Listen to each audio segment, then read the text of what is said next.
कल हमने पिछली वीडियो में अर्थव्यवस्था में गतिशीलता के संदर्भ में बढ़ा था कि वाणिज्यिक क्रांति का प्रसार कैसे कैसे हुआ। उसमें बिंदु था कि अर्थव्यवस्था में गतिशीलता कैसे आई। आज हम वाणिज्यिक क्रांति के परिणामों के बारे में पढ़ने वाले हैं। इस क्रांति के परिणाम क्या होंगे।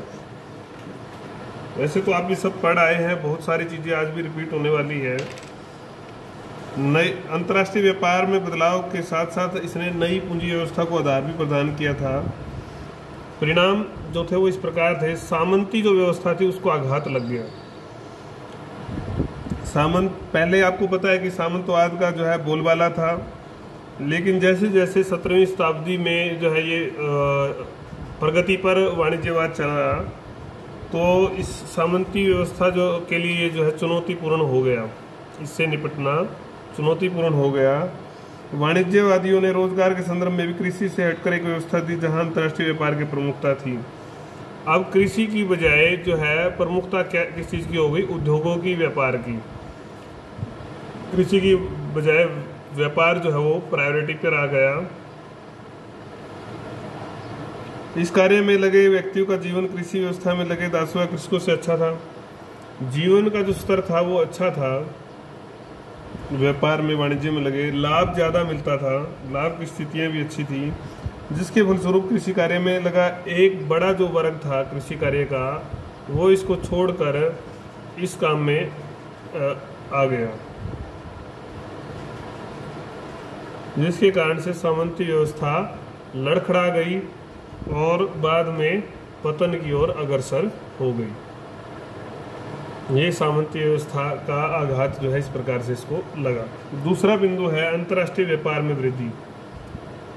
जब कोई क्रांति आई, हम सारी बातें पढ़ चुके हैं कि कैसे व्यापक जो है परिवर्तन हुए, उसी के कारण तो व्यापार में वृद्धि हुई। अब हम ये भी पढ़ के आए कि विदेशी व्यापार पर जोर था। विदेशी व्यापार पर जोर का जो कारण था वो था कि ज़्यादा से ज़्यादा जो धन जो है संचय किया जाए, और जितना ज़्यादा धन जिसके पास होगा उतना ही वो जो है शक्तिशाली वो देश कहलाएगा। ये विचारधारा सब में हो गई थी। होड़ थी सोना चांदी संग्रह करने की, ज़्यादा से ज़्यादा सोना चांदी जो है संग्रह किया जाए और अपने देश को, और ये सब दूसरे देशों के माध्यम से ही हो सकता था। व्यापार संतुलन अपने पक्ष में लेकर आते थे देश। सबकी कोशिश ये रहती थी कि मैं ज़्यादा से ज़्यादा निर्यात करूं और कम से कम आयात करूं। और इन लोगों ने इस कारण से दूसरे देशों में गए, व्यापारिक संबंध बनाए, और इस सब के परिणाम स्वरूप जो है अंतर्राष्ट्रीय व्यापार में जो है अप्रत्याशित वृद्धि फिर हुई। दूसरा हमने काज पढ़ा। तीसरा कारण अगर हम पढ़ें तो क्या परिणाम क्या है? शक्तिशाली राज्यों की स्थापना। अभी हम पढ़ रहे थे कि अंतर्राष्ट्रीय व्यापार में वृद्धि का भी जो कारण था वो था कि राज्य को शक्तिशाली बनाना है, तो उसको अब शक्तिशाली राज्यों की स्थापना हुई। राज्य तो पहले भी थे, आप पढ़ चुके हैं कि पहले जो सामंत आवी थे, सामंत के बाद रही खई कसर जो है चर्च और पोप जो है निकाल देते थे। चर्च और पोप की जो है निरंकुश सत्ता थी। तो राजा जो है ज़्यादा शक्तिशाली न होकर उनके पास छोटी सेना होती थी, संसाधन भी सीमित होते थे। लेकिन वाणिज्यवादी जो विचारक थे वो इस बात पर बल देते थे कि स्थानीय जो चीज़ें हैं, क्षेत्रीय जो चीज़ें हैं, उनका त्याग कर जो है केंद्रीय स्तर पर एक मजबूत नीति आनी चाहिए, जिसको हमने राष्ट्रीय आर्थिक नीति भी बोला था, आपने पढ़ा था। राष्ट्रीय आर्थिक नीति बनाई जानी चाहिए जिसमें एक जैसे आर्थिक कानून हो जो कि राज्य लगाए, एक जैसे कानून हो, व्यवस्था हो। तो इस प्रकार जो है राज्य की आर्थिक स्थिति में सुधार के फलस्वरूप ये जो योजनाएं बनी, इन योजना को जब लागू किया गया तो राज्य की आर्थिक स्थिति में काफ़ी सुधार आया। पोप की और चर्च की जो सत्ता समाप्त हुई, सामंत कमज़ोर होते गए, और शासक जो है व्यापारियों को जो है समुद्र में जो है सुरक्षा दी। सुरक्षा देने से जो है व्यापारी ज़्यादा व्यापार करने लगे, और ज़्यादा व्यापार जब हुआ तो व्यापारियों ने भी शासक को जो है धन दिया। शासक को जब धन मिला तो धीरे धीरे शासक मजबूत हो गया और उसका जो आत्मनिर्भरता थी सामंतों पर वो खत्म हो गई अब उसने अपनी नियंत्रण शक्ति बढ़ाई और जैसे जैसे वो नियंत्रण शक्ति बढ़ाता गया, छोटे छोटे जो राज्य थे धीरे धीरे वो शक्तिशाली होते गए। ये हमने तीसरा परिणाम पढ़ा। चौथा परिणाम जो था औपनिवेशिक प्रणाली की शुरुआत, ये भी हम पढ़ाए हैं कि क्यों जो है इनको जो है उपनिवेश स्थापित करने पड़े, क्यों होड़ मची थी इनमें। जो माल ये बनाते थे या जिस चीज़ से कच्चे माल से जो तैयार माल बनाते थे, उस व्यापार का जो एक अनिश्चितता थी कि अगर क्षेत्र ही ना मिले, इकाई ही ना मिले जहाँ पर ये एक्टिविटी करेंगे, तो वो उसका जो भय था उसको दूर करने के लिए और अपने राज्य को ज़्यादा शक्तिशाली बनाने के लिए, ज़्यादा प्रभावशाली, ज़्यादा धन इकट्ठा करने के लिए इन्होंने उपनिवेशों की स्थापना की। दूसरे देशों से संबंध बनाए, धीरे धीरे उनके राजनीतिक आर्थिक अभियानों में जो है। चलो हम पूरा विस्तार से पढ़ते हैं कि विदेशी व्यापार और सोना चांदी का जो संग्रह संचय पर जो है सबका बल था। इसकी पूर्ति हेतु जो है उन लोगों ने अधिक से अधिक जो है क्षेत्र खोजने के अभियान चलाए। कोलंबस, वास्को डी गामा आपको याद होंगे, क्षेत्र खोजने के अभियान चलाए, खूब उसके लिए धन दिया गया, इन्वेस्टमेंट की गई, कामयाब भी रहे। नए नए क्षेत्र खोजे गए और नए नए क्षेत्र खोज कर उन पर अलग अलग देशों ने व्यापारिक जो है एकाधिकार भी स्थापित किया। धीरे धीरे रिश्ते जो है मजबूत बनाकर जो है इन लोगों ने छल कपट किया, धोखा किया कि इनके राजनीतिक, सामाजिक, सांस्कृतिक मामलों में जो है दखल अंदाजी देनी जो है इन्होंने शुरू कर दी। स्थिति वहाँ की उनका लाभ उठाकर इस प्रकार का जो है जो भी वहाँ की स्थितियाँ थी उन स्थितियों का लाभ उठाकर अपना वर्चस्व ये स्थापित इन्होंने कर लिया, कामयाब रहे। इस साम्राज्यवाद का जो मुख्य उद्देश्य जो था उनका, वो आर्थिक शोषण ही था, न कि किसी समाज का कल्याण करना। इस सारे कारण से औपनिवेशिक प्रणाली की जो है शुरुआत हुई, नए नए उपनिवेश स्थापित करने की। यूरोपीय सभ्यता का प्रसार, जब इन लोगों ने उपनिवेश स्थापित कर लिए, उनके धार्मिक, सामाजिक, सांस्कृतिक मामलों में इन्होंने इंटरफेयर करना शुरू कर दिया, तो इन लोगों की नीति थी कि क्यों न उस देश की संस्कृति पर ही कब्जा कर लिया जाए, जिससे कि वो देश कभी आज़ाद ही ना हो सके। तो इन लोगों ने व्यापारिक संबंध बनाकर, आपको पता ही है, साम्राज्य फैलाने के लिए जो है उपनिवेश स्थापित किए। ऊपरला पॉइंट जो था, जहाँ जहाँ भी इनका अधिकार होता गया, जहाँ जहाँ भी अधिकार होता गया, वहाँ वहाँ फिर इन्होंने अपनी जो इनकी भाषा थी, धर्म था, जीवन शैली थी, जो भी चीज़ थी, स्थापत्य शैली हो, चित्रकला हो, कुछ भी चीज़ हो, कोई भी कला हो, उन सब को जो है प्रमुखता दी, उन सब का विकास किया।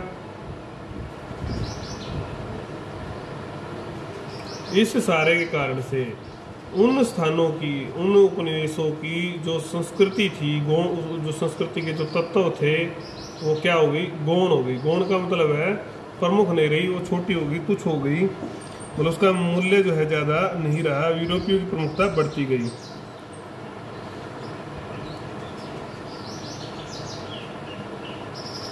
आदिवासी जो क्षेत्र थे, पिछड़े हुए ज़्यादा क्षेत्र थे, उनमें तो इनको प्रचार करने में, अपनी संस्कृति को हावी करने में कम समय लगा, लेकिन जो विकसित क्षेत्र थे वहाँ पर इनको थोड़ा ज़्यादा समय लगा इस चीज़ को समझाने में, फॉलो करवाने में।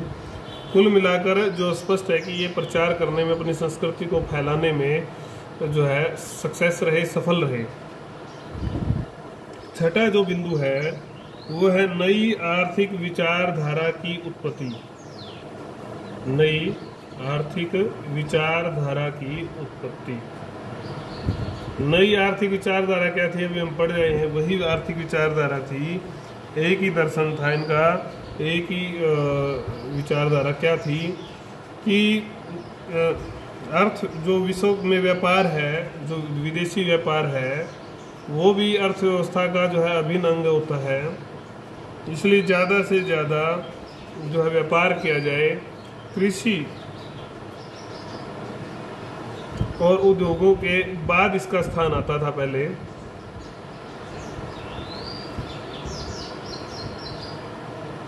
लेकिन अब क्या विचारधारा दी गई कि व्यापार सबसे प्रमुख है, व्यापार वाणिज्य जो है सबसे प्रमुख है, बाकी का स्थान सबसे बाद में है। ये विचारधारा अब दी गई। तो अब प्रथम दर्जे का जो है व्यवसाय बन गया, इतना जो है इसका विकास हुआ, और इस सारे से जो राज्य की जो आर्थिक जो स्थिति है वो भी सुदृढ़ हुई। आर्थिक इनका क्या कहना था, आर्थिक कार्य राष्ट्रीय गतिविधियों का निर्धारण करते हैं। मतलब राष्ट्र जो सारा जो है आर्थिक गतिविधियों के इर्द गिर्द घूमता है। तो राज्य को संपूर्ण क्षेत्र के लिए, इसके लिए विकास जो आर्थिक हो इसके लिए समान नियम बनाने चाहिए। ऐसा करने के उपरांत ही किसी क्षेत्र का जो है सामूहिक विकास हो सकता है। ऐसा इन्होंने आर्थिक विचारधारा की उत्पत्ति जो हुई इसका मानना था। अब तक हम 6 बिंदु पढ़ आए हैं, 10 बिंदु हैं कुल मिलाकर। 7वां जो बिंदु है आपका उपभोक्तावादी जो संस्कृति थी उसका जन्म, उपभोक्तावादी संस्कृति का जन्म।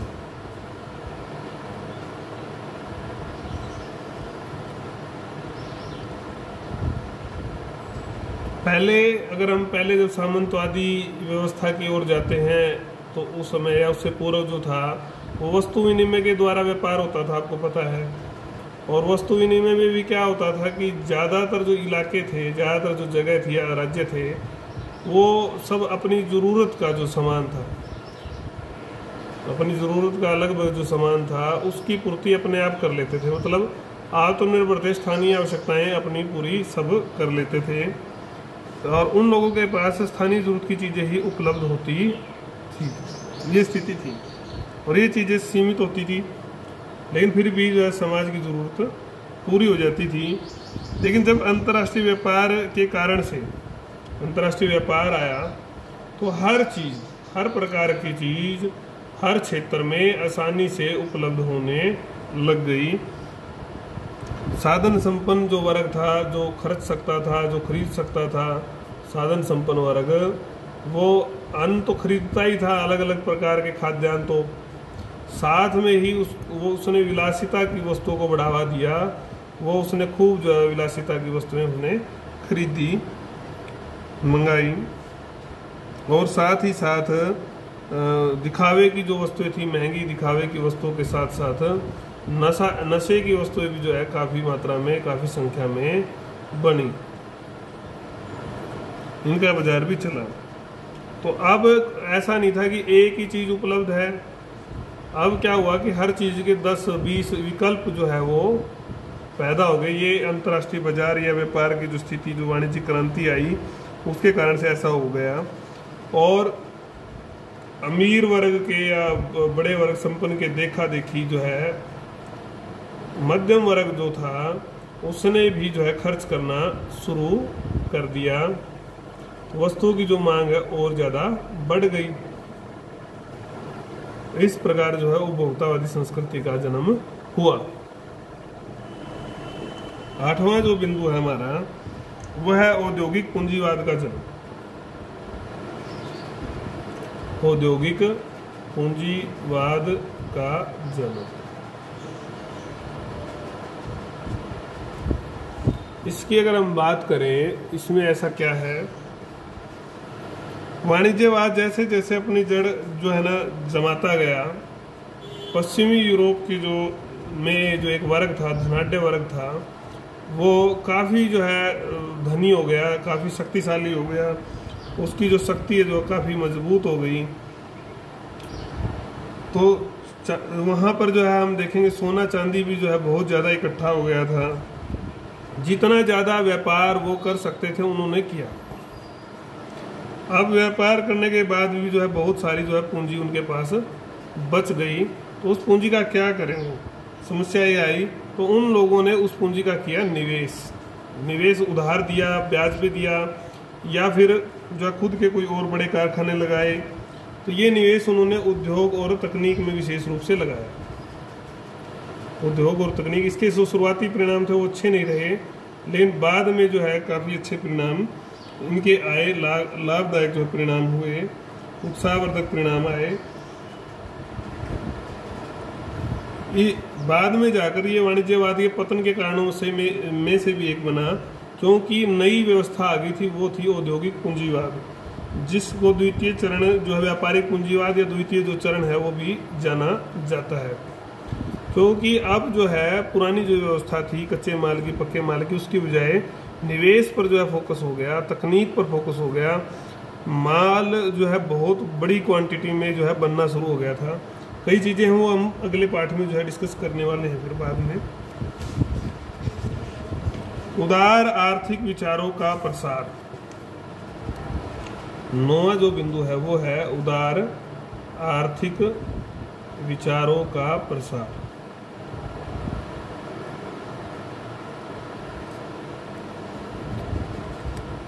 अब सब देश जो थे, विभिन्न जो देश थे, अपने देश को जो ज़्यादा शक्तिशाली बनाने के लिए सब एक ही नीति अपना रहे थे कि आयात पर जो है ज़्यादा कर लगा दें और निर्यात पर जो है कम से कम कर लगाएं। लेकिन अब जरूरी हो गया था, अब जब ये व्यवस्था बढ़ गई थी, अगर सबको मिलजुल के चलना है तो उदारता को महत्व देना पड़ेगा, व्यक्तिवाद को महत्व देना पड़ेगा। तो सब देश अगर ऐसी नीति अपनाएंगे तो व्यापार तो संभव ही नहीं हो पाएगा। तो इस संबंध में लचीला दृष्टिकोण अपनाया गया। एडम स्मिथ ने भी जो है जो वेल्थ ऑफ नेशन जो पुस्तक लिखी थी उसमें कहा था कि स्वतंत्र व कर रहित मुक्त जो व्यापार नीति है उसको अपनाया जाना चाहिए, इसको महत्व दिया। यह बात यूरोप के सभी देशों के लिए हितकर थी। पहले इन देशों ने इसे स्वयं पर लागू किया और बाद में उपनिवेशों पर भी लागू किया। आप भारत के इतिहास के संदर्भ में भी जो है इसको पढ़ चुके हैं, कैसे जो है पहले 1813 में व्यापार का अधिकार था, फिर 1833 में इंग्लैंड ने अपनी नीति बदली थी, मुक्त व्यापार की नीति भारत में आई थी। तो ये संदर्भ उसी से आता है। 10वां जो बिंदु है वो है हमारा यूरोपीय जो शक्तियां थी, हम इसको यहाँ डिस्कस कर लेते हैं। यूरोपीय देशों में जो प्रतिस्पर्धा कैसे हुई। देखो शुरू में तो अभियान चल रहे थे, खूब खोजी अभियान चलाए गए, देश खोजे गए। जैसे देश जब तक मिलते रहे, खोजते रहे, जब तक तो कोई दिक्कत नहीं थी। सब उपनिवेश अपने अपने बनाते गए, ज़्यादा से ज़्यादा उपनिवेश मिलते गए। लेकिन जब ज़्यादातर क्षेत्र खोज लिए गए, अब नए क्षेत्र नहीं मिल रहे थे, तो इनके लिए वाणिज्यवादी भूख ज़्यादा थी। हर कोई अपने देश को जो है शक्तिशाली बनाना चाह रहा था।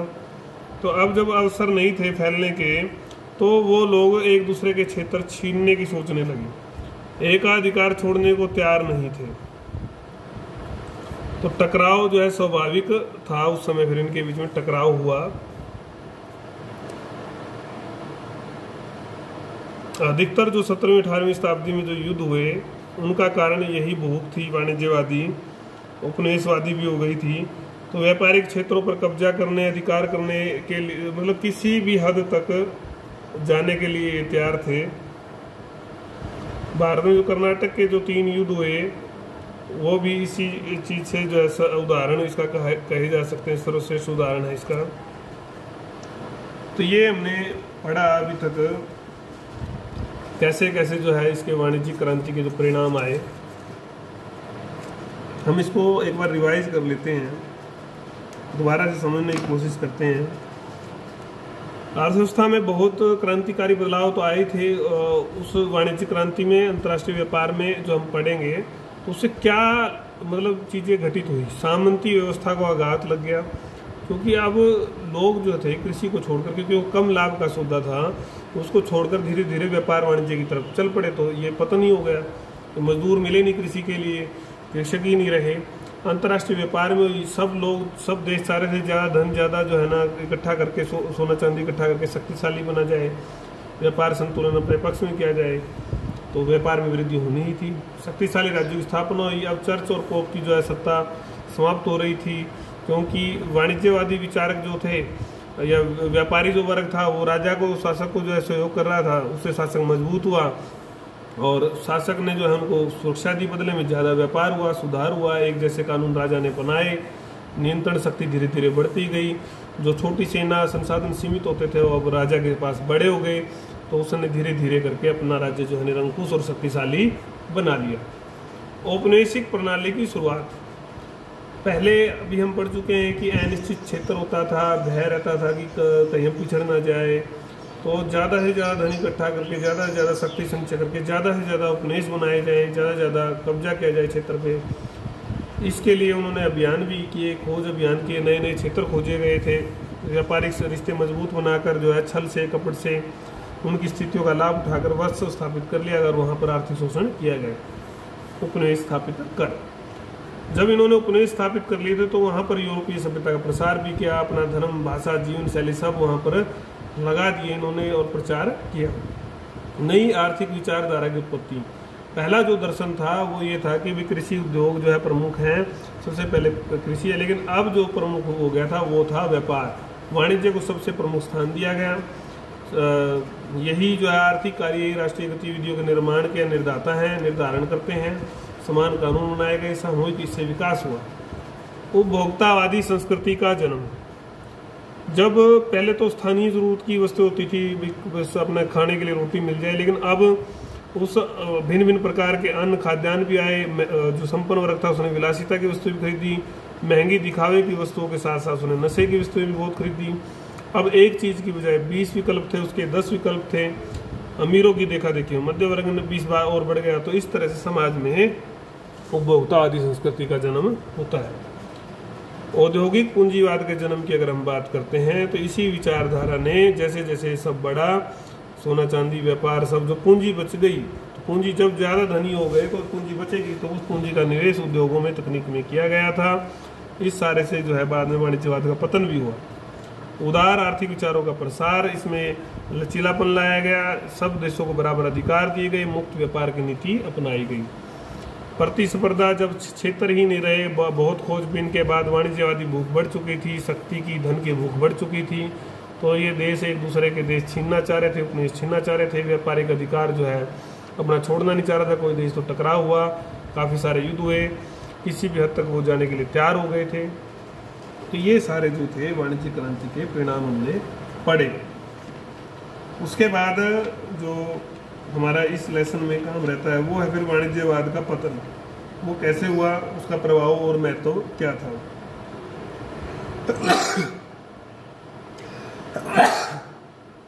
ये हम वीडियो 8 में पढ़ेंगे।